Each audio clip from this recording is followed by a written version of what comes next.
division, you organizational capabilities, your level of resources is like the infrastructure, financial, human level of experience in distance learning, health and safety status, context and capacities of your learners and their households, etc. Rank the distance learning types, the MDL, ODL, TVBI, RBI, and BL from the easiest to most difficult to implement. Give the reasons for your ranking of each. Okay, so from easiest to most difficult. Okay, for me, my easiest is the MDL, the modular learning. So that is my number one. Followed by the online learning, the ODL. Third is the BL or blended learning. Then four, TV-based instruction, the TVBI. Then lastly would be the RBI. My reason for modular, because every student with or without internet connection can have access to education, but the safety of teachers is at risk.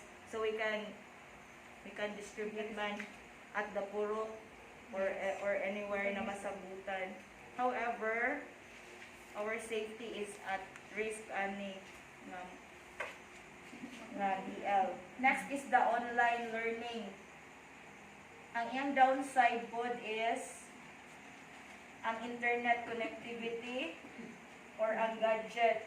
Sometimes dili nato ma-applikayan, there are technical problems na mo arise. So next is the BL.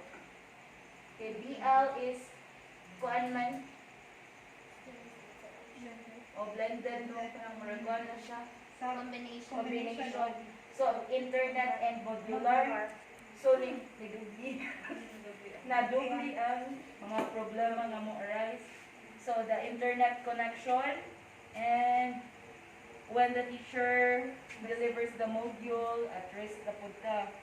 The TVBI, because hindi siya applicable sa atua diri now. Kaya mo take mo dyan siya o wala pa ta. And the RBI, the review. So patakapan ani establish. So that would be my next. Same na ta. Okay, so same running program. Next activity. Activity 4. Activity 4. Activity 4. So the LCP assures that all possible measures will be taken to ensure that no child will be excluded from learning during the COVID-19 crisis.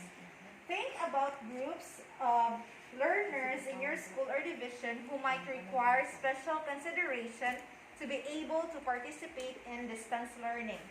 Describe what targeted interventions you would develop to include them, and listed below are some examples which may be relevant to your context. Add others as appropriate and write down your answers and share your ideas at your next LAC session.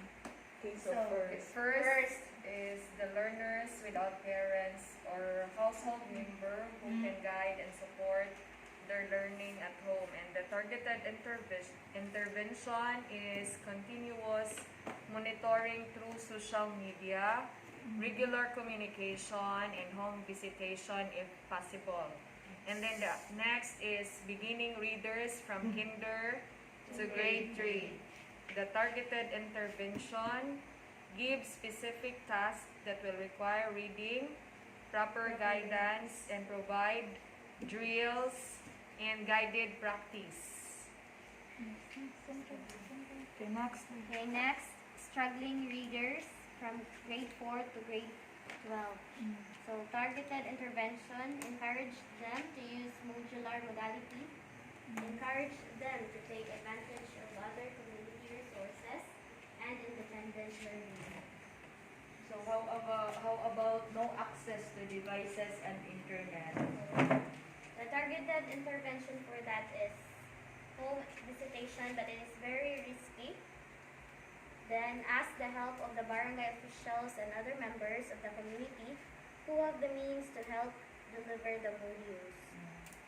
Then, next, Inaccessible, living in remote and unsafe areas, Manahaw and sa inyo din? So, you know, Mga lagyo. Guided what are the targeted intervention is guided discussion,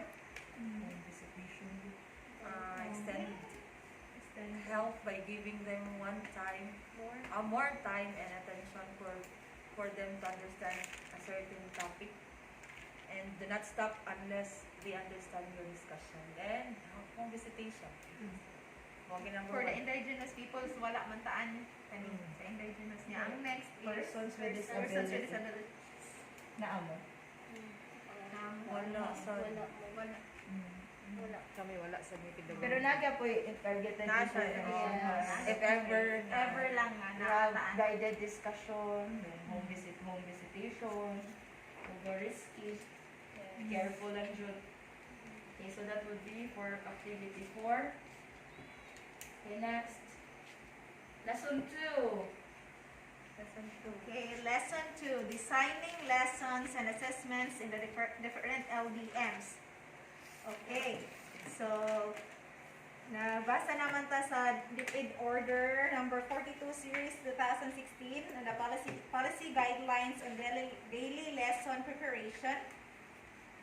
As we go through the document, there are some following questions. So number 1, what is lesson designing or lesson planning?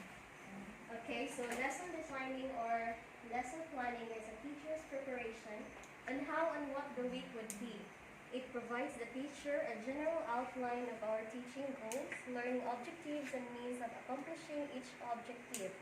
It is the blueprint of the teacher in teaching and learning process. Okay, so next is why is lesson designing important? Lesson designing is important in the sense that it serves as a teacher's guide to have a smooth lesson delivery. Okay. Next, what are the 3 elements or components of a well-designed lesson? Letter The A. 3 elements or What components. should be What should be taught? What should be should be taught? taught? The That's teacher should know first the topic to be discussed. Through the use of the curriculum guide, the teacher will know the specific objectives and expected outcomes to the topic to be taught. B. How should it be taught? What should, how should. Then a teacher must have a clear objectives of what the lesson will be for her to have a better instruction.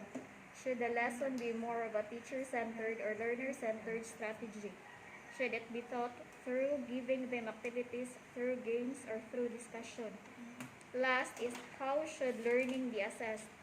The learning should assess using the different assessment tools like the formative and summative assessment. Okay. Thank you, Ma'am Rab.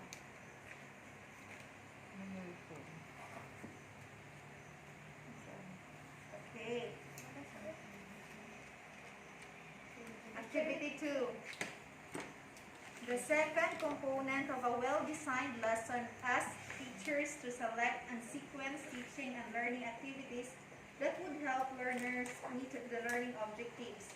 These learning tasks can be presented by number 1, before the lesson, number 2, during the lesson proper, and number 3, after the lesson. So first, Before the lesson. before the lesson, first is review previous lesson.